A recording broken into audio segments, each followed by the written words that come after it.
Donc effectivement, j'ai fait partie de l'aventure Cycleterre en tant que chef de projet à la ville de Sevran à l'époque. Donc je vais essayer de ne pas passer trop de temps là-dessus, mais je vais quand même revenir un peu sur les essentiels de Cycleterre et sur les raisons, d'après moi, de la trajectoire de la fabrique. Donc, Cycleterre, l'objectif du projet était de créer le premier site de production de matériaux de terre en France à partir de terres d'excavation. Donc, à partir de terres d'excavation, ça veut dire pas à partir de terres de carrière, ce qui est le cas pour des briquetiers de terre cuite, par exemple, qui commencent à produire aussi des matériaux en terre crue. Et en plus, l'idée était d'avoir un site de production stable qui n'est pas seulement lié à un chantier en particulier. Donc les enjeux étaient le changement d'échelle pour la filière, d'être dans un contexte d'économie circulaire, bien évidemment, et globalement de faire entrer la terre dans l'architecture urbaine contemporaine, et donc de sortir un peu la terre de son image rurale, passéiste dans certains cas, ou au mieux cantonner à des projets très précis de niche, très beaux, et donc vraiment en faire un matériau un peu banal de l'architecture urbaine contemporaine. Il y a eu deux phases dans la vie de Cycleterre, maintenant il y en a une troisième. Donc la première, la phase projet, c'était entre 2018 et 2021. C'était financé massivement par l'Europe, enfin massivement au sens en termes de pourcentage, pas de montant. On a reçu environ 5 millions d'euros de financement européen et 200 000 euros d'aide régionale. Il y a une phase d'exploitation qui a commencé fin 2021 et qui s'est arrêtée, François vient de le dire, en 2024. Et c'est important de le préciser, la priorité pour les financeurs était l'investissement et c'était l'innovation. Donc ça a beaucoup influencé nos choix pendant la phase du projet. Ça a permis effectivement de construire ce bâtiment qui existe toujours, bien évidemment, et qui est toujours utilisé aujourd'hui par Recycleterre pour des activités pour la filière terre crue. Et il a été conçu par Joly Loiret, qui était ensemble dans l'agence à l'époque. Vous avez ici une image du laboratoire, à une époque où il faisait des tests sur les terres, sur la matière. Une image de la place du stockage, une image du site de production, de la partie production, et du stockage des matériaux qui se faisait tout autour, sur les pourtours du bâtiment. Donc je disais que l'objectif principal de Cycleterre, de ce projet que nous avons mené avec un fonds, avec des financements européens, c'était le changement d'échelle pour la filière. Ça a eu plusieurs impacts. L'un des impacts, c'était que le site de production était dimensionné par rapport aux disponibilités de foncier et financière. C'est-à-dire qu'on essayait de faire le maximum de ce que nous permettait l'argent et le terrain disponible. Et on n'a pas calé le niveau de production sur la base du marché existant. On s'est dit que le marché viendrait. Il n'est pas tout à fait venu, en tout cas il est venu, mais il a pris son temps pour venir. On avait une cible privilégiée qui était les maîtres d'ouvrage publics et privés, plutôt d'une certaine envergure, pas forcément les tout petits projets. Un impact de ce changement d'échelle, de cette volonté de changement d'échelle, était la mécanisation de la production et le fait d'avoir un besoin de stock important de terres homogènes. Donc on était dans de l'économie circulaire et on avait besoin d'avoir des stocks de terres homogènes pour que la production puisse se faire avec une certaine régularité sans avoir besoin de changer le mélange à chaque fois. Donc globalement, les impacts ces impacts ont engendré des difficultés. L'outil était clairement surdimensionné, en tout cas pour le marché tel qu'il était il y a quelques années. Les clients n'étaient pas encore acquis et on avait besoin d'une surface de stockage important qui est liée à ce besoin de quantité de terre excavée homogène. On voulait être dans un outil de type semi-industriel. On parlait beaucoup d'échelle intermédiaire entre l'artisanat et l'industrie. Et le problème, c'est que personne ne comprenait, quand on parlait d'échelle intermédiaire, de quoi on parlait exactement. Et donc, on avait une identité qui n'était pas comprise. Et pour les artisans, ils nous considéraient comme des gens de niveau industriel. Et les industriels ne s'intéressaient pas vraiment à ce qu'on faisait, parce que ce n'était pas d'un niveau assez... en termes quantitatifs, ce n'était pas suffisant. Un sujet que j'ai regretté après coup a été que dans cet outil semi-industriel, on a choisi d'avoir des machines d'un niveau assez important en termes de production. Mais dans ce cas-là, nous avons choisi d'avoir une seule machine par produit. Et ça, probablement, ça a été une erreur parce qu'il y a eu de nombreuses pannes qui ont drainé beaucoup d'énergie et qui ont stoppé la production à plusieurs reprises. Et nous avons globalement sous-estimé le besoin d'entretien. Donc, dans cette échelle intermédiaire, il y a quelque chose que nous n'avons pas forcément compris, c'est que cette échelle-là, elle doit avoir aussi une équipe qui s'en occupe au même titre qu'une production plutôt industrielle. Et donc, il y avait un besoin d'entretien très important que l'équipe n'arrivait pas à satisfaire, et globalement un outil assez peu souple, et donc toute panne engendrait un blocage. Je l'ai déjà dit, donc on a eu pas mal de financement public, 80%, qui portait uniquement sur de l'investissement. Donc on n'a pas pu mettre de l'argent de côté, ça a été une critique qui nous a été faite, qui nous a été reportée, qu'on aurait mis trop d'investissement dans ce projet. Mais en réalité, c'était la seule façon que nous avions de dépenser cet argent, c'était de l'investir dans du bâtiment, dans des machines, dans de la R&D. On n'avait pas la possibilité d'investir dans du fonctionnement à long terme, ce qui aurait probablement changé la donne si on avait eu la possibilité de faire ça. Et je pense aussi que quelque part, c'est un peu le fait que l'objectif des financeurs soit l'investissement et la livraison de l'investissement, ça peut être déresponsabiliser les membres du consortium, dont je faisais partie à l'époque. Quelque part, notre objectif était de livrer ce bâtiment, de livrer ces machines, de livrer ce process, de le mettre en route. Mais après, le reste, de façon un peu naïve sans doute et pas très responsable, quelque part, il y avait l'idée que le reste se suivrait. Et le reste a suivi, mais pas tout à fait, pas suffisamment. Et donc, je pense qu'il y a eu un défaut d'anticipation sur la phase de gestion. Concernant le modèle économique, dès le départ, je l'ai dit, nous avions cette ambition de créer un site de production. Et peut-être l'erreur que nous avons faite, l'une des erreurs, était de considérer que ça serait uniquement un site de production. Mais lancer un site de production assez coûteux en termes de charges, en quasi-absence de marché, était évidemment un choix très risqué. Il y a eu donc un coût très important d'accompagnement des projets de la part de l'équipe, parce que les porteurs de projets ne connaissaient pas la terre crue. Donc il fallait passer beaucoup de temps à faire de la pédagogie, à montrer les produits, mais aussi à expliquer comment les utiliser. Et ce coût d'accompagnement de projet n'était pas rémunéré. Il aurait pu faire l'objet d'une activité à part entière rémunérée, mais ça n'avait pas été le cas et ça n'avait pas été le choix initial. Et donc, quelque part, ça constituait une charge sans constituer une recette. Et donc, je pense qu'il y a eu vraiment une absence de diversification.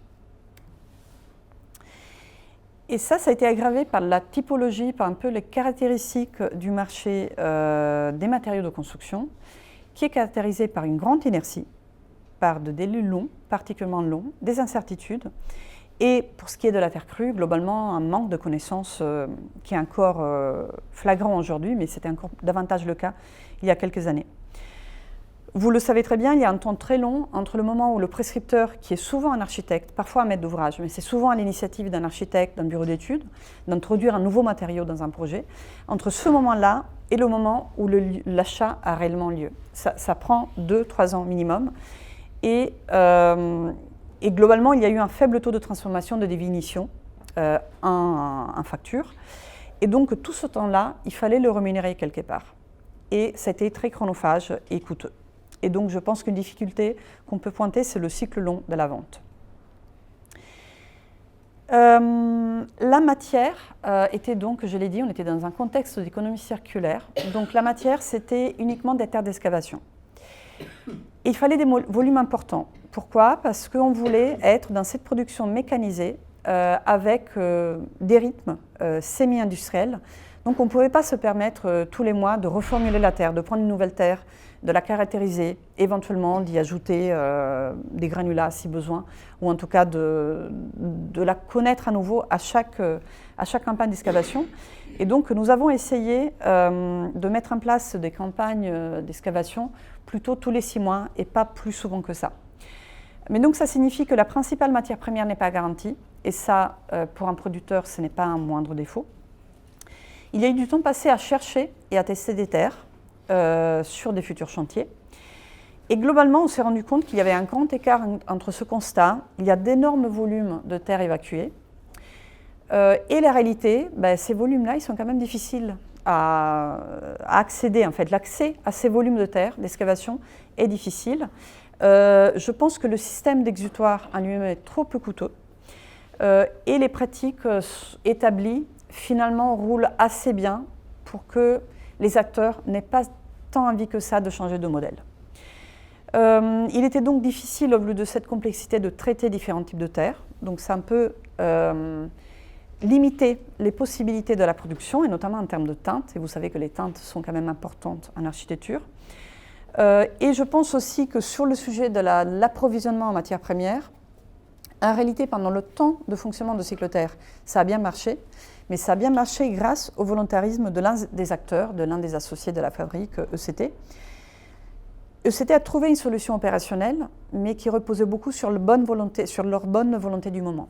Ça ne reposait pas sur un système reproductible et pérenne. Et donc j'estime que même si Cycloterre n'a pas fermé à cause de ça, parce que pendant le temps de vie de la société, ça n'a pas posé problème en réalité, ça allait poser problème, ça aurait posé problème un peu plus tard. Donc cette solution n'était vraiment pas pérenne. Dans le but de changer d'échelle, nous avons décidé d'utiliser cet argent en bonne partie pour caractériser les matériaux du point de vue technique et du point de vue environnemental. Et donc nous avons investi dans des appréciations techniques expérimentales auprès du CSTB et dans des fiches déclaratives environnementales et sanitaires. Nous avons investi dans du contrôle qualité et dans de la standardisation. Donc ça, l'impact très positif, c'est que ça donnait une grande visibilité aux produits et ça a attiré beaucoup de monde en réalité. Il y a eu un nombre de devis, il y a eu 160 devis dans la première année d'existence de Cycloterre, alors que dans les années précédentes, il y avait eu en tout 6 projets. Dans les 5 années précédentes, il y avait eu en tout 6 projets inter livrés en Île-de-France. Donc on est passé de 6 projets livrés en 5 ans à 160 devis en une seule année. Ce n'étaient pas des factures, ce n'étaient pas des projets réalisés, mais ça montre en tout cas l'intérêt grandissant. Mais nous avons fait aussi les frais de la rigidité du dispositif d'ATEX et du côté du CSTB. Les coûts sont très importants, notamment c'est des ATEX A liés au produit, mais avec une durée de vie très limitée, seulement 2 ans.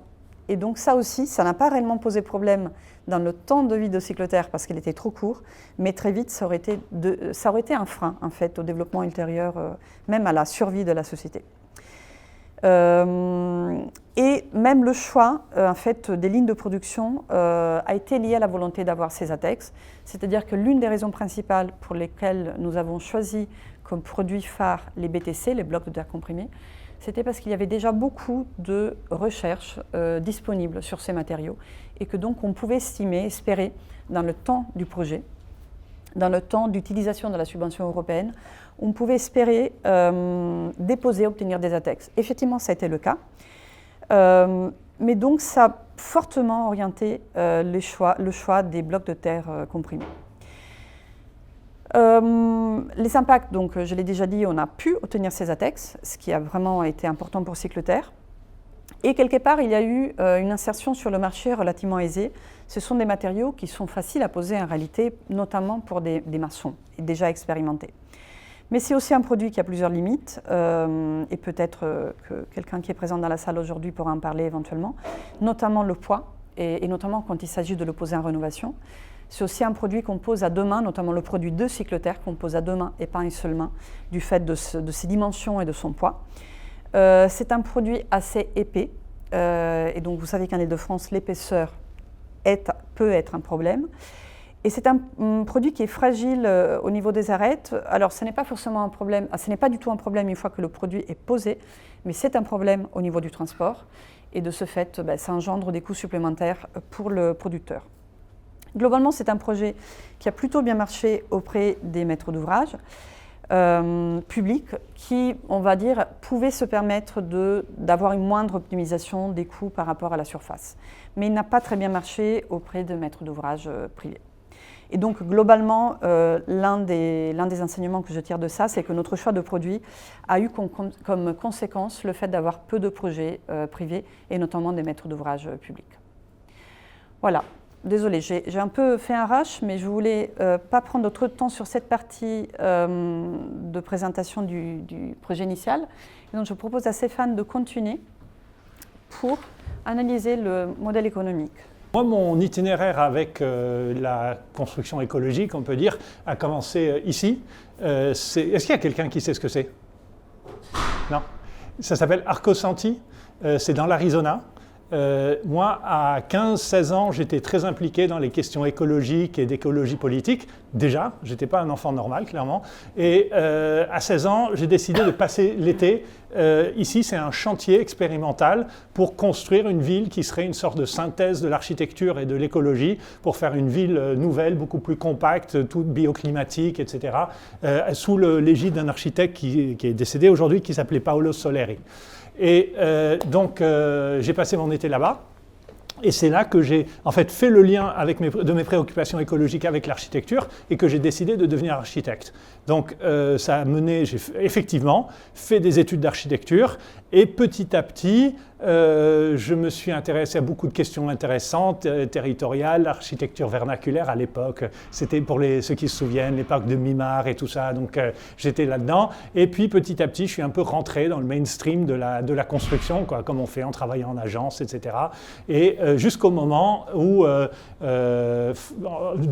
2023, en gros, je suis quinquagénaire, change un peu de point de vue et je me reconnecte avec mon moi de 17 ans. En fait, j'ai retrouvé des textes que j'avais écrits à l'époque et je me suis dit, mais en fait, j'avais raison à l'époque, il faut que je me reconnecte avec ça. J'étais à ce moment-là un dirigeant d'une très grande entreprise, enfin un des dirigeants, un cadre, je vais dire, d'une grande entreprise qui s'appelle Arcadis, qui a 36 000 employés dans l'architecture, l'ingénierie et l'AMO. Et j'ai quitté ce poste-là et j'ai commencé à faire des formations, des chantiers participatifs, etc. Et là, je voulais parler de Anupama Kundu, qui est une architecte que j'admire beaucoup. Est-ce que quelqu'un la connaît ici? Non, non plus? Voilà, non. Et qui a eu une influence décisive sur moi. Je voulais aussi juste partager ça parce que lors d'une conférence, elle racontait qu'elle, jeune diplômée, elle est diplômée d'école d'architecture à Mumbai, elle ne voulait pas rentrer en agence et juste travailler dans les modalités typiques. Elle voulait faire plus de travail et d'expérimentation avec la matière. Donc elle a pris sa moto, elle est allée dans un coin où elle pouvait vivre pour pas cher et elle a commencé à travailler avec des artisans locaux sur la terre crue, sur d'autres matériaux, etc. Et elle raconte qu'elle a toujours eu sorte d'idée que les gens ne la traitaient pas comme une vraie architecte parce qu'elle n'avait pas fait ce cursus typique de gratter en agence, etc. Et elle disait, mais en fait, maintenant, quand je regarde, je me dis que en fait, c'est les 99% des architectes qui ne sont pas des vrais architectes parce qu'ils ont perdu ce lien avec la matière, ils prescrivent des choses, ils ne savent pas ce qu'ils prescrivent. Ils ne savent pas quelle matière c'est dedans, ils ne savent pas comment ça a été fabriqué, ils ne connaissent pas les caractéristiques réelles des matériaux et encore moins dans quelles conditions ça a été produit, avec quels impacts sociaux et environnementaux, etc. Et donc, si on considère que l'architecture, c'est de mettre la matière dans l'espace, eux ne sont pas architectes. Et moi, quand j'ai entendu ça, j'ai voulu bondir de mon fauteuil en disant « c'est moi ! Moi, je suis le gars qui connaît les DTU, qui connaît les fiches de pose, qui fait tout ça, mais j'ai aucune idée de ce que je fais en réalité. » Et donc, c'est ça qui a mené à ce questionnement. Et donc, j'ai passé beaucoup de temps en Inde. Me voici en train de piser joyeusement au Auroville Earth Institute. Et c'est ça qui a mené à début 2024 que mon implication avec Cycle Terre, avec cette idée que j'avais quand même cette particularité d'être très à l'aise dans les écolieux et sur les chantiers participatifs, etc. Et je me suis rendu compte que tout le savoir dans ce domaine était là-bas, alors que, par exemple, mes équipes chez Arcadis, il n'y avait pas un seul ingénieur qui connaissait ces techniques. C'est le néant total en termes de connaissances, je pense, encore aujourd'hui. Et donc, il y a ces deux mondes qui sont très, très séparés et que l'espace que je pouvais situer, c'était d'essayer de créer des passerelles entre ces deux mondes. Celui que j'avais fréquenté depuis un moment et l'autre qui est le lieu du savoir. Et donc, voilà. Donc ça, c'est juste la petite intro et comment, en 2024, je me suis retrouvé à essayer d'aider à faire continuer Cycle Terre. J'espère que c'était intéressant. Maintenant, on va rentrer dans le cœur du sujet. Donc ça, c'est quelques pages du pitch. Je vais aller très vite sur les premières qui sont peut-être un peu denses. Vous pouvez lire en même temps que je parle. Je ne vais pas raconter tout ce qu'il y a sur les slides. Mais d'abord, il y a tout un aspect. Là, c'est des slides des pitchs investisseurs que j'ai pitchés à des investisseurs pour Cycleterre à cette époque-là. Et l'idée, cette vue d'ensemble, ça c'est le discours typique, tout le monde sait, là, ce que je dis là. Par contre, il y a quand même cette idée qui est très importante, qui est la dernière, c'est que le défi est de changer les habitudes d'une industrie entière habituée à ne pas faire attention au carbone. Et alors que tout le monde de la finance et de la tech et tout ça est totalement addict de cette idée que c'est la technologie et spécifiquement la chimie qui va nous sauver. Et d'avoir un discours contradictoire à ça en disant en fait non, les matériaux existent. Le seul problème, c'est dans les pratiques, les processus, les méthodologies de travail et dans les têtes, dans les cultures. C'est ça le problème. Ça, c'est très difficile à faire passer et très difficile à monétiser dans un monde où les retours sur investissement sont liés à une vision très technosolutionniste de l'innovation, en fait. Voilà. Ensuite, la Terre est un matériau d'avenir, ça c'est un discours qui passe assez bien sur le fait que les matériaux naturels bas carbone sont une part essentielle de l'équation d'avancer vers une économie décarbonée, que la Terre en fait partie et que la France est très bien située même dans ce domaine. Donc ça passe bien dans le discours. J'ai une petite slide sur ce que je considère être l'acquis de Cycleterre. Là aussi, je ne vais pas tout lister. En fait, ça reprend beaucoup de points que Sylvia vient de nous dire. Mais pour moi, peut-être le plus important pour le rebond, c'est le travail incroyable qui a été fait pendant Cycleterre pour sensibiliser tout un milieu en Île-de-France et surtout les architectes, parce que comme je suis à leur contact au quotidien, je peux vraiment dire qu'ils tractent vraiment en grande partie ce sujet, d'être sensibilisés à la question de l'économie circulaire autour de la Terre et d'autres matériaux biosourcés et géosourcés. Donc ça, c'est pour moi, Cycleterre a joué un énorme rôle là-dessus en termes de sensibilisation et visibilité. Et ça, c'est très important. Toutes les autres choses qui sont ici sont importantes aussi, mais je ne vais pas tout commenter. Ça, c'est la version de 2h30 de mon discours que je ne vais pas faire aujourd'hui. Ça, c'est juste une image. Et ça, je pense que c'est vraiment important. Une partie des choses qu'on va faire ici, surtout moi, parce que c'est plus mon quotidien, c'est de vous donner quelques idées de à quoi ressemble le monde vu d'un producteur de matériaux. Et tu avais dit un peu notre salade interne, qu'est-ce qui se passe derrière le rideau. Et ça, sous cet angle-là, c'est quelque chose qui est vraiment important d'avoir en tête. Et ça, c'est en gros le résumé du business plan, où en rouge, c'est les coûts, et en bleu, c'est les revenus, les recettes. Et ce qu'on voit très bien, c'est que les coûts sont assez élevés dès le début, parce qu'en fait, on a un assez gros outil, et donc on a pas mal de frais fixes, quelle que soit la configuration. Ils augmentent, mais ce n'est pas du tout proportionnel à la production. Et là, les revenus, eux, ils augmentent plus rapidement. Et on arrive à un moment, qui est le point d'équilibre, au-delà duquel on a une marge positive. Et en gros, la proposition pour un investisseur, c'est d'investir toute cette somme-là, la différence entre les deux courbes ici, en échange de cette valeur de flux de trésorerie à l'avenir. C'est ça la proposition économique qu'on est en train de pitcher. Et donc, ça veut dire, et surtout quand on est dans un produit innovant, pas testé, qui n'a pas encore son marché, etc., plus cette période pour arriver au point d'équilibre est long, et plus le trou est gros. Mais sur tous les produits, même quand Saint-Gobain lance un nouveau produit, ils ont la même courbe. Et donc, c'est un peu, ça pointe tout le problème d'être rentré là-dedans avec des investissements, de l'argent pour l'investissement, mais pas pour les dépenses de fonctionnement, parce que c'est un coût qu'il faut suivre. Donc ça, c'est juste pour un peu fixer les esprits. Et aussi, Stéphane, oui, avec des espoirs de rentabilité à terme qui n'en sont pas non plus. Merci beaucoup. Voilà. Et Sylvia, elle est merveilleuse parce qu'elle se souvient de toutes les choses que j'oublie.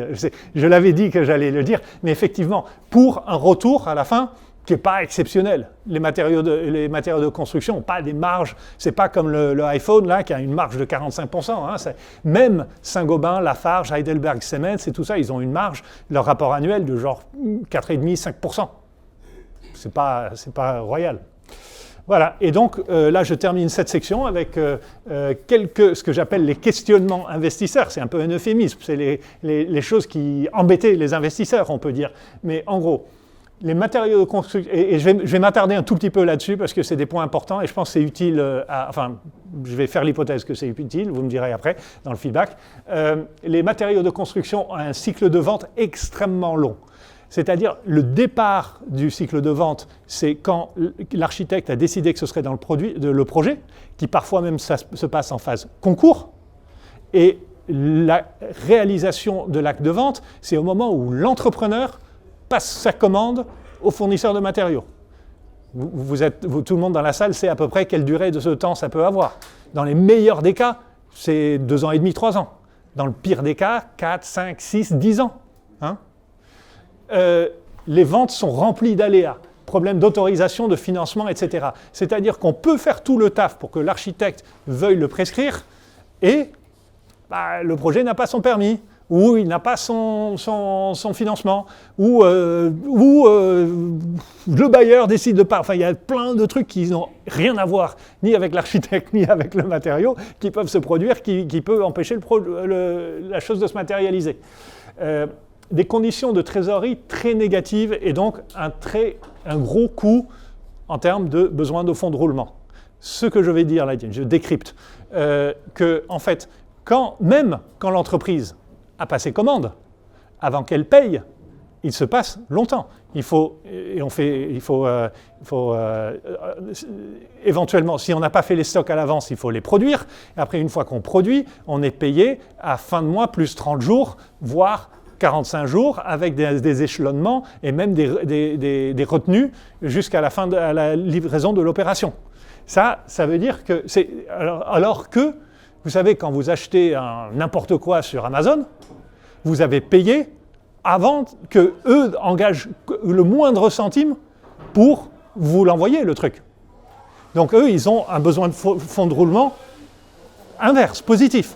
Alors que nous, on est un peu au pire endroit de la chaîne, parce que comme on sait que les maîtres d'ouvrage payent en retard, donc qui payent les entreprises en retard, qui payent leurs fournisseurs en retard, etc., et puis donc nous à la fin, mais par contre, quand on va acheter la terre, matière première, on ne peut pas leur dire qu'on va payer à 6 mois. Donc en fait, c'est nous qui faisons la banque, donc il y a un énorme rôle de trésorerie là-dedans. Désolé si c'est un peu technique, mais voilà. Absolument la grande importance de sécuriser une partie de la demande. On ne peut pas aller la fleur au fusil en disant on pense que le marché va se matérialiser. Ils disent mais quelles assurances vous avez ?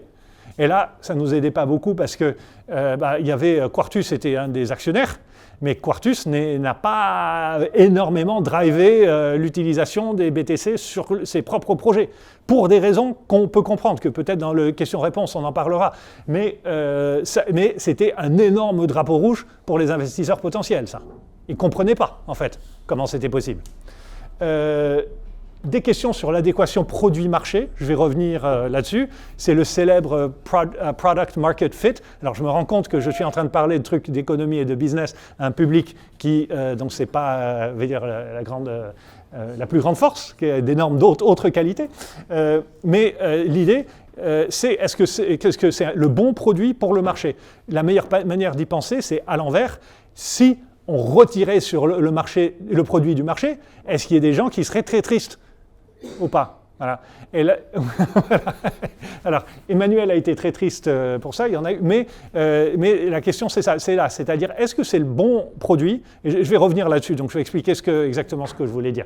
Mais il y avait des grosses questions là-dessus, est-ce que le BTC est vraiment le produit terre crue qui va le cartonner? Question ouverte. Et des questions sur la stratégie, notamment sur le ou les segments cibles. Là, je fais écho à ce que Sylvia a dit sur marché public, marché privé.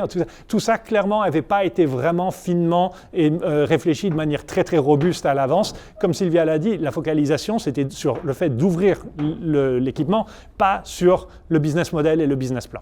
Voilà, donc j'arrête sur cette partie et je redonne la main à Sylvia. Oui. Juste parce que l'adéquation produit-marché, il me semble que c'est une chose qui a été racontée par les artisans qui sont venus à cette journée où Sylvia et d'autres ont fait le bilan, voilà, et où ils ont expliqué que eux, franchement, c'est pas ce qui kiffait le plus de poser de la BTC. Et donc, c'est quand même eux les ambassadeurs aussi, les artisans qui font déjà de la terre crue. Mais si tu veux bien, ce point-là, à la fois tu vas revenir dessus, non, et moi je vais revenir. Kevin Berger qui est artisan terre crue est présent là, et c'est notamment lui, je pense, qui avait dit ça. Donc peut-être on peut plutôt faire ça à la fin, revenir là-dessus à la fin. Très intéressant, et ça c'est dans le petit bouquin que vous allez évidemment avoir envie d'acheter à la fin de cette conférence, parce qu'il y a plein de partages de gens de toute la France qui racontent comment ça se passe chez eux, quoi. Et ça, c'est vraiment passionnant.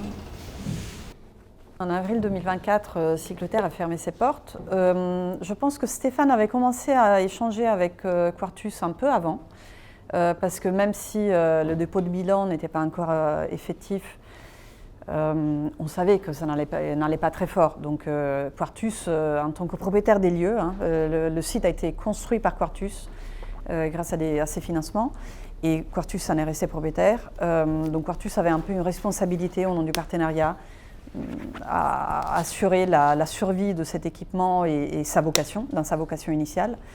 Et donc il cherchait des co-investisseurs, de nouveaux investisseurs, de nouveaux modèles. Mais à un moment donné, donc, Cycleterre la coopérative Cycleterre, en tout cas, a déposé le bilan. Et quelques mois après, nous avons commencé à esquisser, enfin ça a pris du temps, mais nous avons vu qu'il y avait peut-être un peu un alignement des planètes entre différents besoins. Et notamment des besoins de mon côté, qui entre-temps avait quitté la mairie de Sevran, dont j'étais salariée avant, pour créer un organisme de formation. Et aussi de producteurs existants de matériaux en terre crue qui avaient besoin de locaux.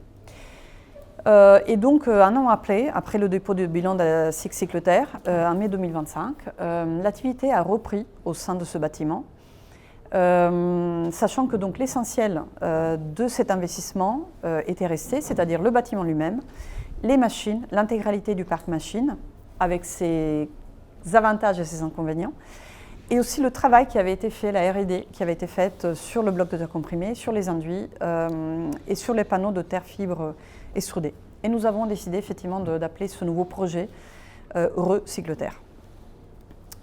En tirant les leçons du passé, donc, nous avons vu que l'une des fragilités de Cycleterre coopérative avait été le fait d'avoir un modèle qui était basé sur une seule société, une seule activité, la vente, un seul produit quasiment, ce n'est pas tout à fait exact, mais il y avait vraiment notamment un seul produit qui drivait le chiffre d'affaires, le bloc de terre comprimé, et une machine qui produisait ce matériau-là, donc avec les problèmes qu'on a vus en termes de panne, etc.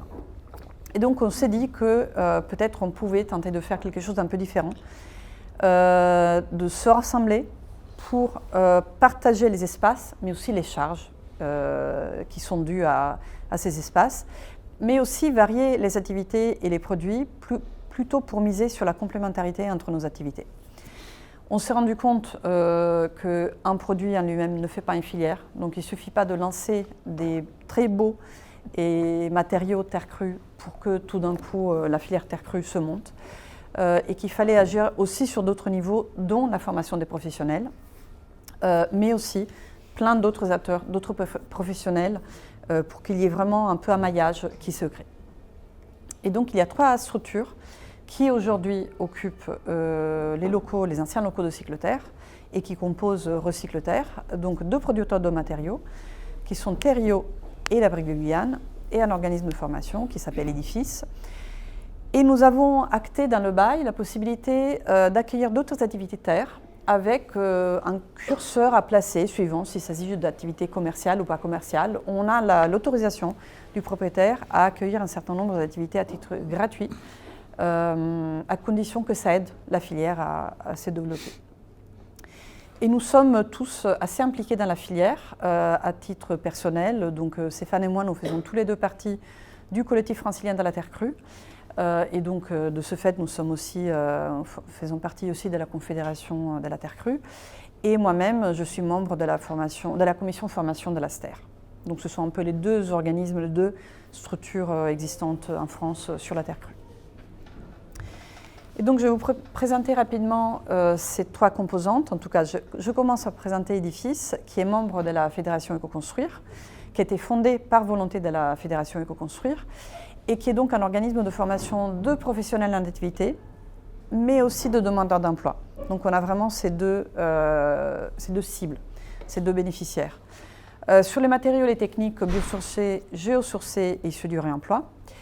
Et je dirais que notre spécificité, notamment en Île-de-France, est que nos formations sont essentiellement pratiques, qu'elles se passent sur plateau technique ou sur chantier. Nous avons très peu de formations en salle. Nous avons déroulé la première formation en Île-de-France de maçon terre crue. C'est une formation certifiante de 9 mois. Et donc il y a aujourd'hui 9 maçons de terre certifiés par nous. Il y en a deux autres qui avaient été certifiés auparavant. Donc il y a une dizaine de maçons à terre crue en Île-de-France actifs aujourd'hui. Et donc je disais que nous formons aussi les professionnels, et donc j'en profite pour faire une page de pub pour notre prochaine formation qui s'appelle Concevoir et construire en terre crue, en partenariat avec Ecopolis et avec 2 Microns. Donc une formation pratique et théorique, les deux, et dont les prochains modules ont lieu en février, fondamentaux dans la construction en terre crue, en mars, ingénierie de projet incluant la terre crue en Île-de-France, spécifique à l'Île-de-France, et en mai, enduit terre et mélange terre-fibre, notamment pour la rénovation thermique du bâti. Donc Edifice, c'est l'un des 3 occupants. Les 2 autres sont 2 producteurs, la Brique de Guyane et Thériault. Stéphane, est-ce que tu souhaites présenter les producteurs? Non. Ah non? Pardon, tu voulais que je fasse? Non. Je commence par la Brique de Guyane, le temps que tu viennes. Donc c'est une entreprise qui a été créée en 2005 en Guyane, donc ils ont une certaine ancienneté. Ils ont une trentaine de salariés là-bas aujourd'hui. Et ils ont souhaité un peu mettre à profit cette expertise pour relancer la production de matériaux cyclotherres en Île-de-France. Donc ils se donnent à peu près 1 an pour la mise au point du produit, la remise au point du produit, c'est-à-dire qu'il faut relancer ces ATEX, et puis il faut faire aussi un travail de prospection. Et puis ils comptent démarrer la production en quantité importante, notamment à partir de 2027. Et donc reprendre les ATEX de cyclotherre, ça veut dire quoi? Ça veut dire relancer un travail avec le CSTB et potentiellement en s'appuyant sur le laboratoire Cratère qui avait réalisé le travail de R&D pour reprendre ces 3 appréciations techniques pour des usages en cloison, cloison intérieure, en remplissage de façade et un parement intérieur. Donc dans les 3 cas, ce sont un usage en intérieur. La terre, elle n'est jamais exposée aux intempéries dans ces 3 utilisations possibles. Et pour Thériault, je te propose quand même de présenter. Donc Thériault est une entreprise qui a été créée en 2022, donc il y a 3 ans et demi, qui fait des gros blocs en pisé préfabriqués. Donc c'est du pisé, mais fait selon un mode hors site pour des murs porteurs, des murs autoportants, comme cette façade du bâtiment à Boulogne-Billancourt que beaucoup de gens ont vu, des Schlett Architectes, ou des murs non porteurs pour l'inertie, l'esthétique ou le remplissage. Et donc, elle produit à Lyon depuis donc 2022. Et peut-être une chose intéressante à dire, c'est que donc elle a commencé à développer un marché francilien pour son produit en produisant à Lyon et en transportant les blocs à Paris, qui faisait hurler ceux qui étaient sensibles au bilan carbone du transport.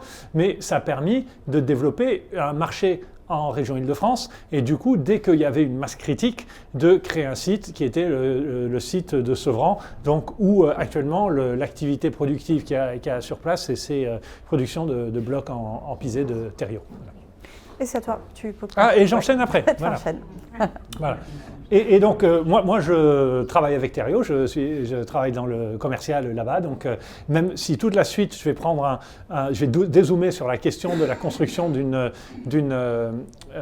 filière terre crue en région Île-de-France, je vais quand même le faire avec mon expérience de travail avec Therio, et si vous voulez prescrire du pisé préfabriqué, n'hésitez pas à me voir. Mais ça ne va pas être le propos pour la suite. Donc, ça va être de construire cette question de construire une filière terre crue en Île-de-France. Et le premier point, là, c'est de parler de ce concept de chaîne de valeur. Donc, en fait, une filière, ça veut dire qu'il y a une chaîne de valeur qui nous permet de sortir le produit. Et ce que je dis souvent que, par exemple, Therio, pour donner cet exemple, mais c'est vrai de n'importe qui travaille dans la terre crue, pour les produits, est plus innovant que Apple. Ce que je veux dire par ça, c'est que Apple, quand ils ont construit l'iPhone, quand ils ont lancé le iPhone, en fait, eux, il y avait déjà un marché. Tout le monde savait, tout le monde avait des téléphones mobiles. Donc en fait, c'était juste en prendre un meilleur. Il y avait aussi leur approvisionnement. Le iPhone n'a aucun produit qui n'existait pas à l'époque. L'écran tactile, tout ça, toutes les composantes, ils pouvaient appeler quelqu'un, le commander. Et en fait, eux, ils sont focalisés sur un super travail sur le produit pour avoir un produit qui répondait à une demande. Si on fait des produits en terre crue pour la construction, on est obligé d'innover sur toutes les dimensions. La matière première, comme Sylvia l'a déjà dit, c'est une galère incroyable. Je vais rentrer un peu dans le détail de là-dedans, mais c'est une galère. Il faut faire tout le travail sur le produit. Là aussi, je vais passer les trois successivement. Donc ça, c'est juste pour présenter mon plan. Et après, sur le marché, le côté marché, la prescription et la pose, également, il y a un immense travail à faire. Donc en fait, il faut travailler sur toute la chaîne de valeur, qui est un immense travail. Et c'est ça qui fait le défi de la construction de cette filière. Ça, c'est pour que tout le monde ait en tête la question, les flux de la matière première en Île-de-France. Je ne sais pas si les gens ont un peu ça en tête ou pas, mais je vais juste le résumer. Les chantiers du BTP francilien génèrent 30 millions de tonnes de déchets tous les ans. Important à savoir, c'est 73% de tous les déchets produits. Donc, on a des pubs et tout pour toutes les ordures ménagères et tout ça, mais ce n'est que 16% de tous les déchets qu'on produit. 73% c'est les déchets du BTP et les je sais pas, 16-17% restants, c'est l'industrie et l'agriculture. Donc il y a deux petits trucs et un énorme truc. Donc ça c'est l'énorme truc, le BTP. Le BTP génère 27,3 millions de tonnes de déchets inertes. Les choses qui ne sont pas des déchets inertes, c'est les déchets non dangereux. Ça veut dire qu'ils ne sont pas inertes, mais ils ne sont pas dangereux. Et les déchets dangereux, qui, eux, ont leur filière de traitement. Les déchets inertes, 27,3 millions de tonnes, il y en a 20 millions de tonnes, en gros, qui sont de la terre. 7,4 millions, c'est soit du béton, ou des gravats de béton, soit gravats mixtes, béton, terre, autre chose. Ça. Ces 20 millions de tonnes, qu'est-ce qu'elles deviennent ? Alors, il y en a 11,8 millions de tonnes qui sont de la valorisation, 7,5 millions de tonnes qui sont du stockage et 0,7 millions de tonnes qui sont du recyclage. Il faut être bien clair qu'on comprend chacun de ces termes. Ça veut dire quoi la valorisation matière ? En France, le terme valorisation, ça veut dire deux choses. Soit valorisation énergie, on le brûle, valorisation matière, on remplit des trous avec. Voilà. Donc on s'en fout de ce que c'est. Ça pourrait être des vieilles baskets. En fait, c'est la matière qui compte. C'est que ça puisse remplir un trou, une vieille carrière ou quoi que ce soit. Donc ça, c'est ce qu'on appelle la valorisation. Le stockage, ça veut dire que ça part en décharge. Ça veut dire que c'est un gros tas. Et la première région pour les résidus des BTP en France, mais en provenance de l'Île-de-France, c'est la Normandie, juste pour votre information. Donc ça, c'est du stockage. Et j'aime bien, parfois ils disent élimination des déchets. En fait, on ne les élimine pas, hein, c'est juste qu'ils vont ailleurs. Et le recyclage, c'est quoi dans le recyclage ? C'est principalement qu'on utilise ces terres pour les mettre avec un autre liant, de la chaux par exemple, pour faire des couches de forme pour les routes ou des trucs comme ça. Ça, c'est du recyclage.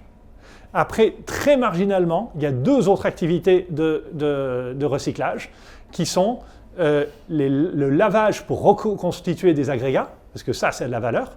Donc lavage, ça veut dire mettre de l'eau pour enlever les argiles, qui eux sont une boue, qui est un résidu, pour la chose qui a de la valeur, qui est l'agrégat. Et l'autre chose, c'est une petite filière qui se développe un petit peu, c'est la reconstitution de terres végétales. Et ça, c'est une histoire absolument incroyable. Moi, je croyais que ça allait pour les aménagements ou des trucs comme ça. Mais en fait, l'exutoire numéro 1, ça c'est un petit fait qui n'a rien à voir avec le truc, mais qui m'amuse, c'est que c'est pour aller dans les champs, parce qu'on a tellement appauvri la terre des champs que ça va principalement vers les agriculteurs. Et après, il y a un petit marché qui n'existe même pas en tant que marché, mais qui serait nous, là-dedans. Donc nous, on est le marginal, on est plus petit que le marginal de la plus petite catégorie. Donc autant dire que quand on arrive avec un matériau, mettons, demandant 1000 ou 2000 tonnes de terre crue, on n'existe pas, c'est très très difficile avec un seul acteur d'avoir un discours. Et comme l'a dit Sylvia, le problème c'est que tout est orienté vers cette valorisation. Donc ça veut dire qu'il n'y a pas de logique économique pour faire autre chose. Et d'ailleurs, sur n'importe quel chantier, vous allez voir, on est très fiers, on a valorisé 82% de nos déchets. Ça veut principalement dire qu'ils ont pris des déchets inertes et ils les ont orientés vers ça. Oui, Kevin. C'était combien de tonnes de terre 10 000. Oui. Pas plus que ça. Donc de toute façon, on est très loin du compte. Oui, c'était pour avoir une idée de l'échelle. Ouais. Alors ça c'était sur la matière première, donc juste insister que nos problèmes sur la matière première, il y a en gros le problème c'est que nos besoins ne sont pas du tout prévus par les acteurs des déchets inertes. Nous on a besoin de 3 choses. Une caractérisation, on a besoin de savoir ce que c'est. Mais en fait, ils ne savent pas, ils ne font pas de granulométrie d'essai. D'ailleurs, les acteurs des déchets inertes n'emploient pas de pédologue. Il n'y a personne qui connaît la matière parce que ça ne rentre pas dans l'équation de leur manière de travailler. C'est juste de la matière. Donc peu importe ce que c'est. Deuxième chose, il nous faut de la préparation. Nous, on demande justement qu'on respecte une granulométrie ou quelque chose comme ça. Donc il faut du tamisage, du broyage, etc. Ils ne sont pas équipés pour le faire. Donc ça veut dire que ECT a dû faire des investissements supplémentaires pour Cycleterre. La logistique, qui est un énorme sujet. Transport et stockage à l'abri. C'est quelque chose de lourd, de pondéreux et qui prend beaucoup de place. Surtout en région parisienne, en Ile-de-France, c'est un gros problème. De ces problèmes-là, il y a plein de gens qui disent « Ah oui, mais vous pourriez faire ceci ». Oui, oui, bien sûr, on peut résoudre tous ces problèmes-là. Le seul problème, c'est que c'est extrêmement chronophage et que ça génère des coûts. Et à partir du moment où on investit beaucoup de temps et beaucoup d'argent pour le résoudre, ça fait monter les prix de la matière première. Et ça arrive au fait que tout le monde pense que la terre, comme c'est un déchet, ça doit être globalement gratuit. Or, tout le monde, les gens qui connaissent ça ici savent que ce n'est pas du tout le cas. Et même la matière première de la terre crue n'est pas hors de proportion avec la matière première pour faire un mur en béton. Juste la matière première, Je ne parle pas du tout de transformation, je parle de matière première, c'est-à-dire du ciment, des agrégats et du sable, par rapport à la terre. Donc il y a très peu d'avantages de prix. Donc ça, un énorme sujet sur la partie gauche. Vous êtes... énorme sujet ici. Maintenant, on passe à la deuxième. J'ai essayé d'accélérer parce que je suis... Donc ça, c'est une longue liste de tous les sujets parce que je voulais donner un peu une idée de... Quand on est dans ce champ de la transformation et le développement d'un produit, quels sont les sujets auxquels on doit penser ? Évidemment, le développement produit, c'est-à-dire quels sont les cas d'usage ? Ma BTC, à quoi elle va servir ? Pour des cloisons séparatives dans des logements sociaux ou pour des façades ou pour, voilà. La méthodologie de pose, le marché, c'est-à-dire quel est le coût posé par rapport pour les performances pertinentes. Tout ce qui est la caractérisation et la certification, évidemment. tout ce qui concerne un énorme travail de mise sur le marché. Quand on met un produit sur le marché, il faut l'accompagner de plein de documentation, des formations, etc. Tout le travail de vente, le travail d'accompagnement à la prescription, qui est énorme quand on est dans un nouveau produit comme ça. Parce qu'on passe beaucoup, nous à Therio, on passe un temps énorme avec les architectes et les ingénieurs pour les accompagner dans le travail de prescription. Il y a un travail d'accompagnement entreprise, c'est-à-dire comment eux ils font la mise au point technique et la pose avec tout ça, et le chiffrage. Donc il faut être très bon opérationnellement en production. Ça, c'est un peu les sujets dont on parlait avec Cycleterre, c'est-à-dire qu'il faut avoir une mentalité industrielle, savoir réparer, connaître la mécanique, savoir réparer les machines, etc. Il y a plein d'autres opérations, dont les achats, etc. Très gros travail logistique. Donc la logistique sur la matière première, sur les conditionnements, sur les stockages, tout ça, c'est un métier en soi. Et enfin, j'ai déjà parlé de trésorerie, donc il faut être très bon en trésorerie. Donc ça, c'est un petit peu, rien que si on se concentre sur la phase produit, on a tous ces trucs-là à résoudre, si on veut avoir une boîte qui... Ça. Et la troisième rubrique à droite, c'est la prescription impose. Alors, je vais simplement parler un tout petit peu de ça du point de vue du producteur de produits, en disant il faut un produit qui est facile à prescrire, hein, évidemment. C'est-à-dire qu'on a déjà résolu les problèmes d'assurabilité, de machin, de complexité technique, et facile à poser. Et que ces deux choses demandent un énorme investissement qui a déjà été fait sur les produits conventionnels. Ce que je veux dire par là, c'est le placo, par exemple. Il y a un moment où c'était nouveau. Et ils ont beaucoup investi pour expliquer aux gens comment avoir plein d'artisans partout et leur faire des guides, etc. Maintenant, c'est acquis, et dans la tête de tout le monde, c'est le plus simple. Mais nous, il faut qu'on fasse le même travail. Et enfin, donc cette question il faut une approche du marché qui est basée sur des cas d'usage avec une compréhension fine des cas d'usage par segment. Par exemple, les promoteurs ne vont peut-être pas, enfin les promoteurs spécifiquement, donc qui font, on va dire, du logement sur les logements au prix du marché. Eux, peut-être ne vont pas aimer les BTC à cause de son encombrement, à cause de son poids, etc. Mais d'autres, peut-être en marché public, ça va mieux marcher. Donc il faut comprendre tout ça. En tout cas, il ne s'agit pas de juste produire ce que nous pensons est le meilleur produit en espérant que le marché va le vouloir. Ça ne fonctionne pas comme ça. Ça va à l'échec. Voilà. Et donc il y a ce petit triptyque. Pour moi, ça c'est... moi qui l'ai inventé pour cette présentation, donc on va voir, mais que la compétitivité des produits en terre crue dépend de trois choses. Un coût fourni posé performantiel pour un contexte précis, un ensemble de performances techniques dans le contexte de système d'appréciation, c'est-à-dire le cadre normatif qu'on a. Et ça veut dire que peut-être qu'il y a des choses, par exemple, confort d'été, je ne sais pas, dans le cadre normatif actuellement. Ça l'est marginalement dans les quelques... mais les questions d'inertie et de déphasage, c'est un peu à ça que je fais référence. Voilà, donc ça, c'est pas important. Il y a d'autres choses qui sont importantes. Et une ergonomie pour l'écosystème, donc là, je parle de la méthodologie et la facilité de prescription et de pose. Voilà, il y a ces trois équations, trois points qu'il faut vraiment bien résoudre. Et je vais terminer par une petite réflexion personnelle. C'est ce que j'appelle les croyances autobloquantes du biosourcé et du géosourcé. Et ça, c'est des points que moi, je suis confronté sans cesse à ça.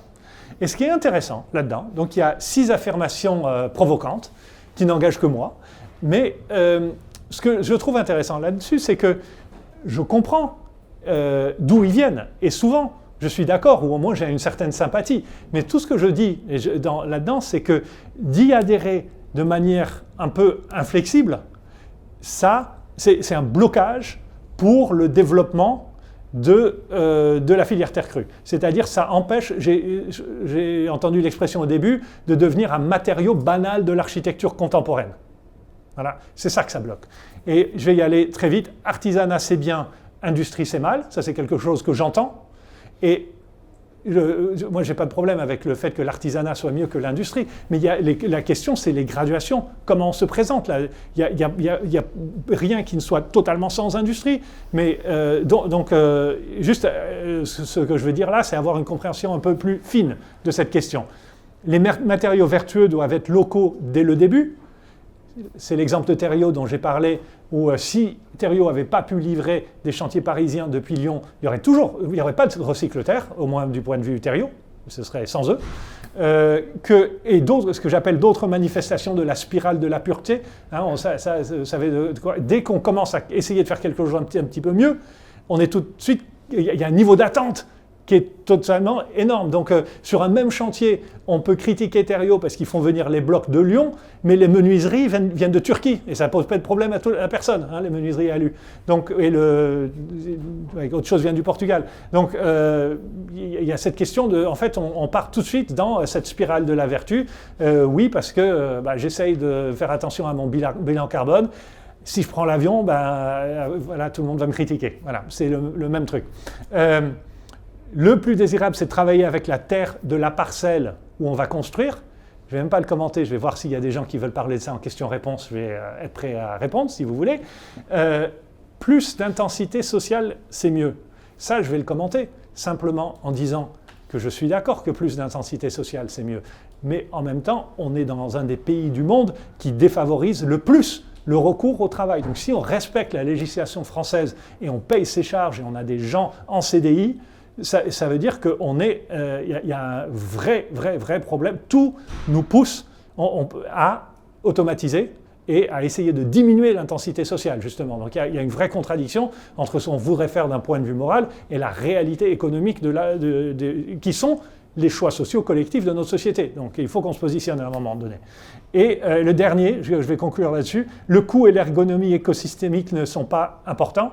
Et par là, ce que je veux dire, c'est que j'ai assisté à des présentations sur des matériaux en terre crue où personne ne s'était posé la question du coût ou du coût fourni posé et de est-ce que les artisans et les entreprises allaient aimer le poser, en fait. On pense uniquement avec un prisme technologique et de vertu du produit. Voilà. Donc ça, c'est un petit peu mon... Voilà, pour lancer les questions-réponses, quelques provocations. Voilà. Et je n'ai plus qu'à dire merci, et on a fini.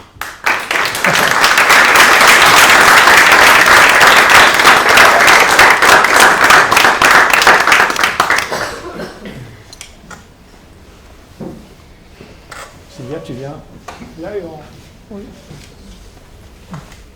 Alors, je voulais d'abord vous remercier tous les trois. Moi, je suis Armand, architecte. Et Sylvia ne nous a pas parlé du début parce qu'il y a eu l'exposition au pavillon de l'Arsenal, qui s'appelait les Terres de Paris. À cette période, la maire de Paris voulait faire sa campagne pour construire un immeuble dans le 13e arrondissement, Porte d'Ivry. Où en est-il de ce projet?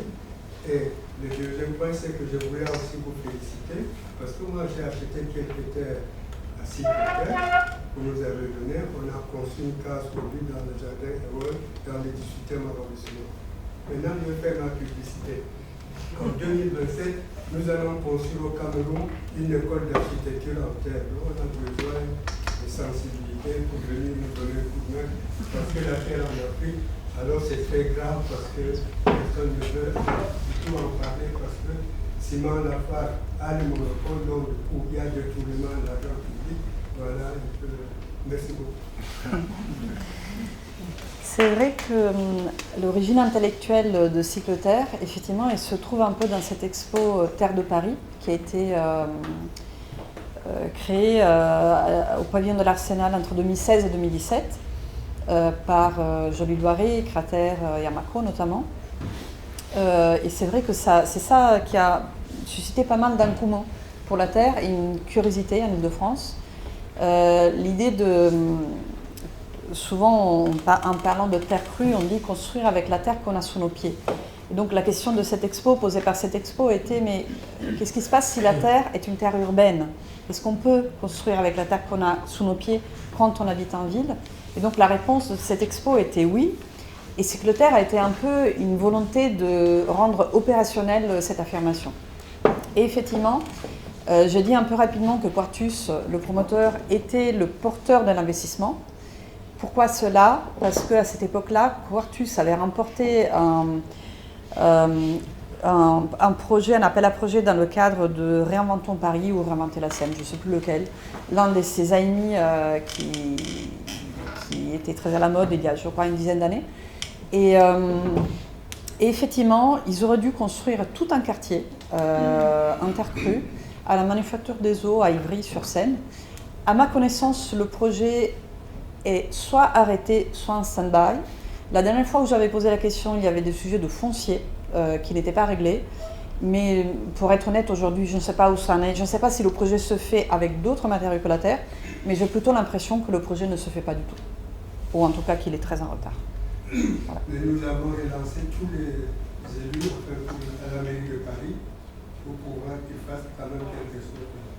Ok, super.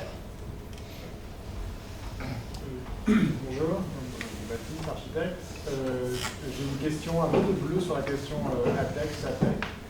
J'ai entendu dire, mais je n'ai jamais vraiment vérifié, qu'il faut deux ATEX pour pouvoir prétendre à un ATEX. Est-ce que c'est le cas? Et du coup, est-ce que ça fait partie des manières de débloquer les questions liées au coût financier, au coût de financement de ce type de démarche à l'avenir pour recycler? Alors, je ne suis pas une experte, et je laisserai Stéphane compléter s'il a d'autres infos. Donc, de ce que je sais, effectivement, l'ATEX est bien une première étape. Pour obtenir un ATEX, je ne crois pas qu'il faille plusieurs ATEX, ce n'est pas ce que j'ai compris. Ce que j'ai compris, c'est en revanche qu'il faut plusieurs chantiers. Notamment, quand je parle de ATEX produit, pas d'ATEX chantier. Donc, ça a un coût beaucoup plus important. L'ATEX produit, elle est développée par un producteur de matériaux. Elle a une durée de vie effectivement limitée dans le temps, mais au moins, pendant cette durée de vie, elle peut s'appliquer sur un nombre de chantiers infini. Et je crois que c'est le retour sur expérience après ces chantiers qui peut donner lieu à un avis technique. Mais voilà, mes compétences s'arrêtent là et je ne suis pas absolument sûre. En tout cas, je sais que dans le domaine de la terre crue, ceux qui sont plutôt partisans d'une approche artisanale sont plutôt contraires aux ATEX produits et ils voudraient que la recherche porte plutôt sur les règles professionnelles, donc plutôt sur la qualité de la mise en œuvre que sur la qualité du matériau à l'origine. Et aujourd'hui, moi-même, en tant que responsable d'un organisme de formation, je ne sais pas si c'est une voie réaliste, mais en tout cas, c'est effectivement la voie que j'aimerais bien qu'on prenne, parce que ce dont je me suis rendu compte avec Cycleterre, c'est que quand on met beaucoup d'ingénierie au début dans un matériau, vraiment on embarque l'ingénierie, on met l'ingénierie dans le matériau au moment de sa conception. De fait, la pose sur chantier requiert le minimum de qualification possible en fait. Et c'est l'un des objets. Et Stéphane, tu le disais aussi, de rendre la pose facile. Et du point de vue du producteur, je comprends que ce soit intéressant, mais du point de vue sociétal et social, moi ça ne m'intéresse pas tant que ça finalement. Oui, non, mais ce que j'ai pas très bien compris dans la question, c'était est-ce que ça c'est la voie envisagée pour aller vers une assurabilité des produits intercrus, c'est ça? C'est ça, c'est en fait d'allègement des financements nécessaires au bon fonctionnement du recycleur. Oui, par chaque produit. D'accord. Moi, je peux donner mon avis sur cette question, mais c'est juste une variante. Tu as très bien répondu. Donc, j'aurais dit en substance la même chose, mais que les ATEX, c'est une appréciation technique expérimentale, donc qui valide le fait d'expérimenter un certain temps, et c'est au bout d'un moment, un certain temps d'expérimentation qu'on peut avoir un avis technique. Mais pour moi, c'est pas une bonne voie. D'un point de vue, au moins pour ce type de produit, c'est une voie qui est extrêmement chère et très onéreuse, et ça retombe et ça demande en fait finalement qu'on ait une structure économique avec un porteur de cet investissement. Donc ça marche très bien pour les majors des produits, etc. Mais ça marche beaucoup moins bien pour des produits qui sont beaucoup plus mutualisés. Donc pour ces produits-là, il faut, par exemple en Allemagne, ils ont plutôt tendance pour, par exemple les BTC, d'aller vers des normes DIN qui sont plus comme des normes nationales, comme des règles pro ou des DTU, qui ne sont pas portées par un producteur, en fait. Et moi, je pense que c'est un plus approprié. Le système ATEX est vraiment fait pour des innovations de type, je vais redire le mot, mais de type technosolutionniste, comme j'ai dit tout à l'heure. Par exemple, le PISé, il y a un guide de bonne pratique du PISé qui est très précieux. Donc on ferait mieux de travailler sur ce type de choses-là plutôt que des ATEX qui ont un énorme coût, qui ne sont pas très appropriés à ces matériaux et une durée de vie extrêmement courte et un périmètre d'application qui est toujours ultra restreint. Mais effectivement, je suis entièrement d'accord avec toi. Toujours est-il qu'aujourd'hui, en tout cas quand Cycloterre fonctionnait, les matériaux qui ont pu être vendus l'ont été très largement grâce au latex, parce que dans ce cas-là, l'assureur faisait entièrement confiance en fait. La question ne se posait même pas. Alors que les guides de bonnes pratiques existaient déjà, ils ont été publiés au début de l'aventure Cycloterre, mais je ne suis pas sûre, Kevin, tu le sais sans doute peut-être, je ne sais pas s'il y a des assureurs qui s'appuient sur les guides des bonnes pratiques pour considérer que ce sont des techniques courantes. Je peux répondre. Tu peux... Ah non, ça ne marche pas comme ça. Il y a les techniques courantes et les techniques non courantes. D'avoir un ATEX, ça permet d'être en technique courante. Comme tu as dit, la question ne se pose pas. Par contre, si les règles ProPaille, par exemple, technique courante. Oui. Mais les guides de bonne pratique, on reste en technique non courante et ils font un avis de chantier. Oui, c'est ça. Mais ça ne veut pas dire que l'assureur ne peut pas l'accepter. Mais il faut un dialogue différent et toute une préparation. Et il y a et donc c'est là qu'on parle de préparation culturelle, etc. Il y a plein d'assureurs qui, effectivement, comme tu l'as dit, sont très rassurés par le fait d'avoir une ATEX. Et c'est là aussi que les contrôleurs techniques ont un rôle absolument clé. Et les contrôleurs techniques qui sont montés en puissance sur la terre crue jouent un rôle très très très important pour justement faire cette jonction entre les assureurs et les différentes techniques terre crue. C'est intéressant, Stéphane, que tu évoques quelques rares bureaux de contrôle technique qui jouent le jeu de ce genre de matériaux. Ils ne sont pas nombreux. Donc ils ne sont pas nombreux. Ah oui. C'est principalement le trio qu'on aime bien, BTP Consultant, APAV et Alp Control. Et il y a 6 ans, quand j'ai commencé à travailler sur Cycloterre, c'était déjà cela en fait. Et ça s'est resté les mêmes. Et ce qui est très intéressant, c'est que c'est pas du favoritisme, c'est que eux sont 3 sociétés qui ont, contrairement à ce qu'on peut croire, un contrôleur technique ne fait pas qu'appliquer une réglementation. Ils ont leur politique maison sur ce qu'ils considèrent être risqué ou pas risqué. Et il y a ces 3 entreprises-là ont décidé d'investir dans la connaissance du biosourcé et géosourcé comme source de différenciation, et donc de dire on va faire de ce savoir-faire une compréhension de ces risques meilleure que les autres réseaux, et donc on va s'ouvrir et aller dans le sens de l'histoire et aller vers ces matériaux-là. Donc c'est une vraie politique de stratégie d'entreprise pour les 3. Et que d'autres n'ont clairement pas. Dans le sens de l'histoire et du marché. Et du marché. Leur volonté à la base, elle est tout à fait... Moi, j'en ai parlé avec les dirigeants d'Alp Control, des 3, et eux, ils sont absolument certains que ça a été gagnant d'un point de vue strictement commercial pour eux. Oui, j'avais juste une question. Terre de Guyane, qu'est-ce qu'ils viennent quel est le service, quelle va être leur activité là parce qu'évidemment, c'est un peu loin la Guyane, donc en quoi Cycloterre les intéresse? Pour produire quoi? Pour faire quoi? Ils souhaitent produire les mêmes matériaux que produisait Cycloterre, et il se trouve que c'est les matériaux qu'ils produisent déjà dans leur site, donc ils connaissent la production. Le fait de connaître déjà, de produire ces matériaux chez eux depuis 20 ans leur donne une certaine expertise et une souplesse aussi que Cycloterre n'avait pas. Et je pense que ça leur fait plaisir, l'idée de dire que pour une fois, c'est la Guyane qui va prendre quelque chose aux Franciliens. Voilà. L'anticolonialisme inversé, c'est bon ça. Excellent. Oui, François, tu peux faire la choisir. Moi, je ne peux pas faire ça. Au deuxième mot, merci. Merci pour la conférence. Je suis ingénieur structure, je travaille principalement dans le bâtiment ancien. Et en fait, je me posais plutôt la question, ça rejoint la question d'avant sur le contexte normatif de la terre crue.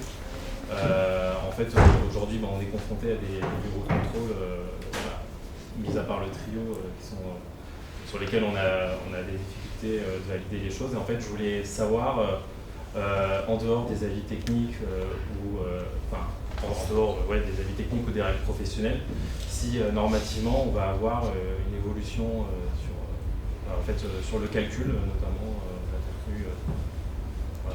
Par exemple, un eurocode. Non, en fait, l'eurocode. On a un eurocode 6, mais qui est lunaire. Oui, d'accord, mais au moins, lui, il s'applique de manière assez globale et uniforme, et il a des principes que la construction intercrue peut s'aligner avec. Oui, après, on a des problèmes d'homogénéité, par exemple. Moi, je compare avec les éléments en maçonnerie ancienne, où là, pour le coup, on a des résistances caractéristiques qui sont assez normées, etc. Sauf que là, pour le coup, sur la terre crue, en fait, qu'est-ce qu'on a, par exemple Bon, je crois que c'est le moment où il faut parler du projet national Terre. Oui, voilà. Tu veux le faire? Non, vas-y. Non, donc le projet national Terre qui est un projet national. Donc je ne sais pas si... Enfin, les projets nationaux sont des projets pilotés par le ministère pour avancer la France sur différents sujets techniques. Donc il y en a eu 15, 20 sur différents sujets très divers et variés dans la technique TP et bâtiment, globalement. Et ils ont décidé d'en lancer un sur la terre crue, ce qui est déjà un signal très intéressant. Et donc il y a toute une panoplie de groupes de travail qui travaillent actuellement sur plein d'aspects de caractérisation de différentes techniques de la terre crue, parce qu'une des choses qui est complexe aussi, c'est qu'on ne l'a pas vraiment dit clairement pour ceux, je ne sais pas si tout le monde est super au fait de la terre crue, mais il y a toute une panoplie de techniques. Donc on a parlé un peu des BTC, on a parlé un peu de pisé, il y a les blocs extrudés, il y a les adobes, il y a la bauge, torchis, les enduits, donc tout ça, est-ce que j'en ai oublié des importants? Non. Voilà. La terre allégée, oui. La terre allégée, oui. Donc, tout ça, c'est des techniques différentes qui chacune ont leur référentiel et les questionnements techniques et leur manière de rentrer dans ces questions. Mais donc, le projet national Terre est une grande initiative collective pour essayer de faire avancer ça. Mais sinon, ça avance un petit peu par tâtonnement ici et là, des essais qui sont faits, donc c'est très, très irrégulier et très difficile à suivre. Et à la fin, c'est vraiment une question culturelle, parce que tu as évoqué au début le problème avec des contrôleurs techniques. Ça dépend beaucoup aussi de si le contrôleur technique s'intéresse à ces sujets, s'il a un référent en interne qui peut l'aider, etc. Donc, et aussi s'appuyer sur une opération précédente. Parce que quand on est architecte et qu'on appelle un autre confrère parce qu'on a vu qu'il avait fait quelque chose qu'on essaye de faire, on peut le montrer au bureau de contrôle et on peut discuter de la même façon. Quand on fait quelque chose, ça intéresse d'autres ingénieurs, d'autres archis, de savoir comment on l'a fait pour le faire avancer. Mais est-ce qu'il aura un support de validité technique? En fait, les bureaux de contrôle, ils travaillent aussi avec les assurances. Et en fait, s'il n'y a pas de désordre, ça crée une statistique. Oui, c'est ça. Et aussi, tous les PVDC qui n'ont pas eu de désordre. Et c'est ça qui permet d'en faire d'autres. Donc, plus on en fait, plus on en fera.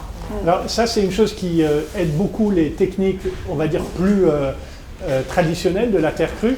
Donc, je ne parle pas des BTC, justement, mais je parle des adobes, du pisé, etc., des trucs qu'on a depuis des siècles en France, où donc il y a un retour, parce qu'il y a un patrimoine bâti. Avec le torchis, il y a un patrimoine bâti.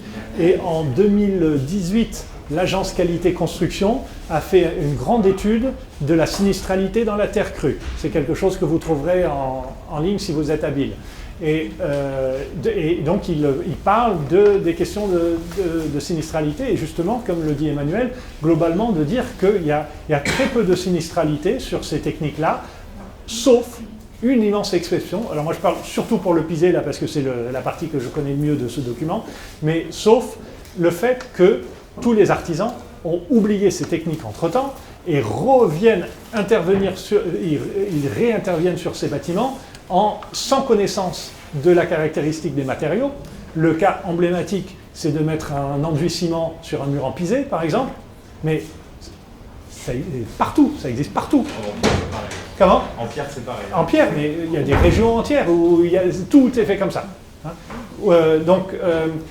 ou d'autres interventions a posteriori. Donc en fait, pour le secteur de l'assurance, le gros problème, c'est ça, c'est la restauration patrimoniale consciente, on va dire. Et donc, je voudrais venir sur le sujet du PNTR. Si vous souhaitez pouvoir avoir accès aux travaux du PNTR, il faut adhérer à l'une des assos qui composent la Confédération de la Terre Crue, dont le collectif francilien de la Terre Crue, donc n'hésitez pas à adhérer. Et une autre option pour être un peu au courant de ce qui se fait en termes de recherche et de recherche et de technique sur la Terre, c'est de devenir adhérent de l'ASTER, qui a une commission technique avec, je crois, des rendez-vous réguliers, peut-être une fois par mois ou toutes les 6 semaines, qui font des focus sur les sujets du jour. Donc, je pense que ce sont 2 bonnes formes de rester au courant de l'avancement. François, il y avait une question aussi. Ouais. Bonjour, moi je suis architecte et je travaille sur un projet de recherche qui vise à saisir les effets de la massification, les effets socio-écologiques de la massification de ces filières terre crue. Plus fort. Ouais, vraiment. Et j'ai plus une question par rapport aux 2 nouveaux producteurs qui vont arriver sur ce point, vraiment. J'ai pas vraiment cerné les évolutions qu'ils vont apporter par rapport aux échecs que Cycleterre a rencontrés par rapport, par exemple, à la rigidité des ATEX, le caractère lourd, épais, fragile des BTC, aussi l'inertie des commandes, etc. Qu'est-ce qui va être fait différemment pour pallier à tous les problèmes qui ont été rencontrés, qui ont été décrits dans le livre? Alors, quelque chose, par exemple, a été déjà dit par Stéphane quand il disait que Thériault avait déjà commencé à vendre son produit en Ile-de-France alors qu'il produisait encore à Lyon. Donc, quelque part, le marché, aujourd'hui, il existe, par exemple, pour Thériault. Mais le marché, il existe aussi pour Cycleterre, pour ceux qui vont reproduire par la brique de Guyane, parce que Cycleterre a passé des années à faire la commercialisation de son produit, et aujourd'hui, cette attente est là. Donc, on n'est pas dans la même situation qu'il y a 4-5 ans. Ça, c'est un bout de la réponse. Une autre partie de la réponse, c'est que Brique de Guyane, comme je le disais, est un producteur déjà expérimenté, et Thériault aussi, sur un produit totalement différent. Et ils ont déjà un peu passé cette étape de découverte du process de production. En fait, ils le maîtrisent déjà. Maintenant, il s'agit de l'adapter à un nouveau site, ce qui, pour Thériault, a demandé une souplesse et un investissement. Néanmoins, on ne part pas de zéro. Et la troisième chose que je voulais dire, c'est que j'insistais dans ma partie sur les analyses de l'échec de Cycleterre, parce que c'était un peu... C'est intéressant, je trouve, d'examiner pourquoi les choses n'ont pas marché, mais en réalité, on pourrait imaginer que ce n'était pas un échec, c'était juste une première étape, et que maintenant, on construit sur cette étape pour aller plus loin. Et en réalité, tout n'était pas acheté, et donc je pense le point de départ aujourd'hui n'est pas du tout le même qu'il y a quelques années. Oui, je voulais ajouter à ça, mais d'abord pour rebondir là-dessus, moi je vois vraiment ça comme le rugby. Hein, on avance et on a le ballon un petit peu plus loin, les autres arrivent, on repousse, donc c'est pas forcément les mêmes, mais c'est comme ça qu'on avance sur le terrain. Sur la réponse à la première question, c'est simplement que et la brique de Guyane et Thériault ont des modèles économiques qui sont juste totalement différents de Cycleterre. Donc la brique de Guyane qui est en train de mettre en place un système productif qui juste n'a rien à voir, et Thériault qui a un autre produit, qui est produit d'une autre manière et qui passe même pas par latex. Ils font que des avis de chantier. Donc c'est juste deux. Et c'est ça, c'est qu'à chaque fois, alors Cycleterre avance avec un modèle jusqu'à un certain point, et après les autres regardent en disant ah ben non, je vais peut-être essayer comme ça, ils avancent un petit peu plus, et après ça va continuer comme ça. Je crois que Kevin avait une question, non, ou un commentaire. Je voulais juste répondre à ta question. Oui, en effet, il y a des assurances qui commencent à prendre en compte le reste de Okay. Ce que je voulais dire aussi, c'est que nous, on a fait des façades en terre crue sur un nombre de logements. Même si ce n'était pas une BTC, le bureau d'études était très content d'avoir la tech du Cycleterre. Donc tout ça cède au fait. Oui, tout à fait. Et après, vous avez parlé du PLTR, mais il y a aussi le projet P2M, cratère intact, qui s'appelle brique maçonnerie mortier et qui caractérise la terre crue par la résistance. Oui, c'est pourquoi c'est bien de faire partie de la commission de la technique de l'ASTER, parce que ces différents projets sont présentés au fur et à mesure, pas que le PNTER, mais les autres aussi. Oui. Est-ce qu'il y a d'autres questions? Oui. Là. Oui. Parce qu'après, on va aller boire un petit coup. Oui, on commence à voir ça. Vous parliez des problématiques qu'avaient Peugeot à faire face à Cyclotère, qui en fait semblent être des problématiques qui sont inhérentes à la crue.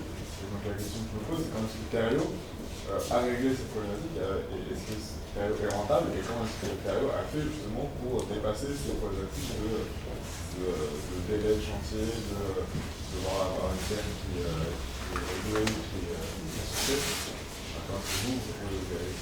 C'est ce problème-là qui a rencontré c'est un combat de tous les jours, et c'est même l'essentiel du combat. Et Terio n'y est pas encore tout à fait, mais vraiment bien avancé. Chacun de ces aspects ça demande du travail, il y a des choses qu'on peut faire, à mettre en place. Donc j'ai un peu dit tout à l'heure qu'il y a un énorme travail d'accompagnement des prescripteurs qui est totalement démesuré par rapport à ce que doit faire un produit qui est considéré comme conventionnel aujourd'hui. En gros, toutes les étapes que j'ai listées, ça implique un vrai travail, et c'est ça qui fait la réussite. En fait, j'ai presque donné la réussite, la recette de ce qu'il faut faire. Si on répond à tous ces points, on aura un bon business de matériaux. Mais après, ça reste une histoire de passionnés. Ah, totalement. Je pense que voilà, on ne fait pas ça pour gagner de l'argent. Une autre question là-bas. Edouard, je suis artisan formateur en terre. Une question toute simple. Je me demandais si... C'est le pire, attention. Oui, c'est ça. Quand on entend ça, la ville de Guyane et Terio, vous alliez avoir un catalogue de produits communs, et si par exemple vous proposerez des enduits Perlangor. Donc la réponse à la première question est non. On reste deux entreprises distinctes au sein d'un collectif. On essaye de plutôt être complémentaires, etc. Mais il n'y aura pas de catalogue conjoint. Il y a par contre possibilité d'enduit. Je sais que du côté Terio, il y a eu des essais, etc. Par contre, là aussi, mettre sur le marché un enduit performant à base de terre d'excavation francilienne, c'est un gros projet. C'est pas un truc qu'on fait comme ça. Dernière question, je pense que vous allez utiliser des terres franciliennes dans combien de temps? Le projet, c'est de le faire en première moitié d'année 2026. Okay. Oui.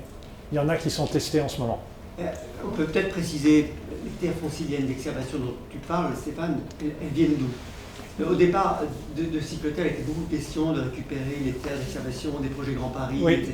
Est-ce que c'est toujours le cas? Tu peux, en deux mots? Oui, bien sûr. Donc, il y a un truc amusant, c'est que tout le monde pense, à cause de la communication, que Cyclotère se faisait avec les terres du Grand Paris Express, ce qui n'a jamais été le cas. Il n'y a jamais eu de la terre du Grand Paris Express. C'était de la terre du Grand Paris dans le sens de la zone territoriale du Grand Paris, et donc de projets plutôt d'aménagement des ZAC, etc., dans le nord de Paris, globalement. Ce qui est très bien, il n'y a pas de... mais Terio est en train de faire des tests justement sur une vraie terre qui provient de la ligne 15. Donc ça, c'est une des options. Et sinon, c'est d'autres gisements qui viennent globalement de gros projets d'aménagement en région Île-de-France. Merci. Juste une question concernant le sable. Vous avez parlé d'ajout de sable.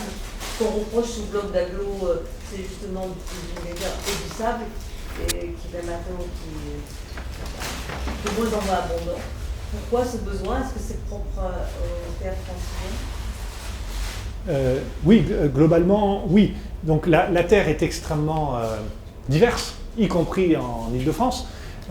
Mais il y a beaucoup de terre francilienne, parce que Cyclotère avait trouvé cela, c'est que pour notamment faire du pisé ou des BTC, ils ajoutaient pas mal de sable. Et ça, c'est un gros sujet aussi quand on parle d'utilisation de terres locales. Donc, par contre, il y a d'autres techniques qui peuvent être faites. Donc, il y a aussi d'autres recherches produits à faire pour trouver des produits qui sont plus alignées avec les terres qu'on trouve majoritairement en Île-de-France. Il y a aussi des zones en Île-de-France où on trouve des terres qui sont plus appropriées pour les BTC le pisé. Donc ça, c'est une vraie recherche et qui est encore assez lacunaire parce que justement, il n'y a pas vraiment... Enfin, il y a des points de données, il y a des gens qui ont fait du vrai travail là-dessus, mais vraiment bien recenser toutes les terres et comment elles s'alignent avec des utilisations possibles dans le domaine de la construction, ça c'est quelque chose qui a encore plein de lacunes en Île-de-France. Mais ça c'est un vrai sujet, c'est-à-dire en fait, les gens voudraient qu'on puisse dire ouais, tout de suite on va utiliser des terres locales d'excavation, mais il y a quand même des grands sujet avec ça, il faut qu'on le fasse sans ajouter des quantités massives de sable, parce que ça a un énorme prix écologique aussi, ça n'a aucun sens. Et il y a aussi le fait qu'il faut qu'on ait la certitude de la performance et notamment de la durabilité de ces produits qu'on va faire. La terre lyonnaise, une des raisons pour laquelle elle est géniale, c'est parce qu'on sait depuis 500 ans qu'elle résiste super bien pour du pisé. Et donc, Terrio ne veut pas remettre sur le marché un produit sur la terre d'excavation francilienne avant d'avoir la même certitude, parce qu'on ne veut pas faire ça, et ensuite que le pisé ait mauvaise réputation, parce que... voilà. Donc c'est un cas où les gens voudraient qu'on aille plus vite et on fasse mieux, mais c'est sensible. Mais comme tu le dis, Stéphane, la question c'est aussi le choix du produit, parce qu'il y a eu un engouement pour le pisé en Île-de-France. Oui. Et puis le BTC a une facilité de pose, une facilité d'insertion sur le marché, mais ce ne sont pas du tout les produits les plus adaptés à la terre locale, en tout cas de cette partie de France. Si on faisait de la terre allégée, du torchis, de la bauge, ça serait plus adapté à la terre locale en tout cas. Mais le troisième côté de l'équation, c'est donc qu'il faut avoir le produit et le marché qui répondent à ça, qui fassent toute cette adéquation. Et c'est ça un peu si je vais peut-être dire très schématiquement, la BTC, son point faible de mon point de vue, c'est qu'il faut un gros équipement, un gros investissement pour le faire, et il y a très peu de marge par BTC. Donc il faut un énorme marché pour qu'il soit rentable. C'est quelque chose qui sera sans doute super dans 10 ou 15 ans. Mais que le faire en période, pour moi, c'est un très mauvais premier produit terre crue sur un marché, à cause de ça. Le pisé a un avantage, c'est que c'est beaucoup plus cher, c'est beaucoup plus beau, et ça se produit sur une base beaucoup plus artisanale, et donc avec moins de coûts d'investissement. Donc il trouve tout de suite son marché, même s'il est petit. Après, les enduits, c'est encore autre chose. Donc chacun a toutes ses plus et ses moins. Il faut donc trouver la bonne solution. Et si vous pensez que si cette soirée inspire des gens pour créer une société qui va faire, je ne sais pas quoi, du torchis en région parisienne. Préfabriqué. Voilà, c'est super. Je veux dire, faites-le. On vous aidera. Ça pourrait être le mot de la fin.